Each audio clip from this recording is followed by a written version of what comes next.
उद्धव ठाकरे आजपासून 2 दिवसांच्या रायगड जिल्हा दौऱ्यावर आहेत। या दौऱ्यात ते 6 सभा घेणार आहेत। जनसंवाद यात्रेच्या माध्यमातून ते नागरिक आणि शिवसैनिकांशी संवाद साधणार आहेत। सकाळी 11 वाजता पेण इथल्या सभेने त्यांच्या दौऱ्याची सुरुवात होईल। त्यानंतर अलिबाग, रोहा अशा सभा होणार आहेत। तसंच उद्या पोलादपूर, म्हसळा आणि माणगाव इथे सभा होतील। आगामी लोकसभा निवडणुकीच्या पार्श्वभूमीवर होणाऱ्या या दौऱ्यात खासदार सुनील तटकरे आणि आमदार भरत गोगावले यांच्यावर उद्धव ठाकरे काय भाष्य करतायत हे पाहणं महत्त्वाचं असणार आहे।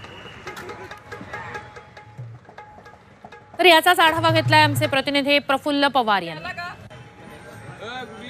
उद्धव ठाकरे आजपासून कोकणच्या दौऱ्यावर आहेत आणि या कोकणच्या दौऱ्यामध्ये पहिले 2 दिवस ते रायगडमध्ये आहेत। रायगडमधील त्यांची पहिली सभा जी आहे ती पेणमध्ये होणार आहे। त्या सभेच्या ठिकाणीच आपण आहोत।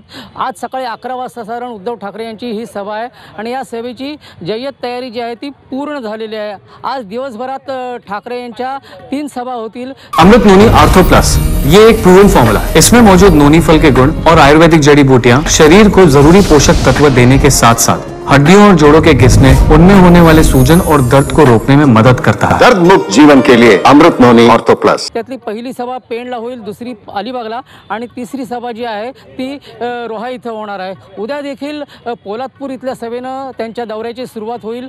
त्यानंतर म्हसळा आणि त्यानंतर माणगाव इथल्या सभेनं त्यांच्या रायगडच्या दौऱ्याची सांगता होणार आहे। रायगड जिल्हा रायगड लोकसभा मतदारसंघात अनंत गीते हे शिवसेनेचे संभाव्य उमेदवार ओळखले जातात आणि त्यांच्या प्रचारासाठीच उद्धव ठाकरे या ठिकाणी येत असल्याचं सांगितलं जातं आहे। रायगड जिल्ह्यात वेगवेगळे प्रकल्प येऊ घातलेले आहेत आणि या प्रकल्पांबाबत उद्धव ठाकरे काय भूमिका मांडतात याकडे देखील रायगडवासियांचं लक्ष लागून राहिलेलं आहे। त्याचबरोबर राष्ट्रवादी काँग्रेसच्या फुटीनंतर ठाकरे प्रथमच रायगड जिल्ह्यात येत आहेत। त्यामुळे सुनील तटकरे यांच्याबाबत, त्याचबरोबर शिवसेना शिंदे गटाचे प्रतोद भरत गोगावले यांच्याबाबत ते आपल्या दौऱ्यामध्ये काय भूमिका मांडतात हे पाहणं देखील महत्त्वाचं ठरणार आहे। Praful Pawar, Zee media, Raigad.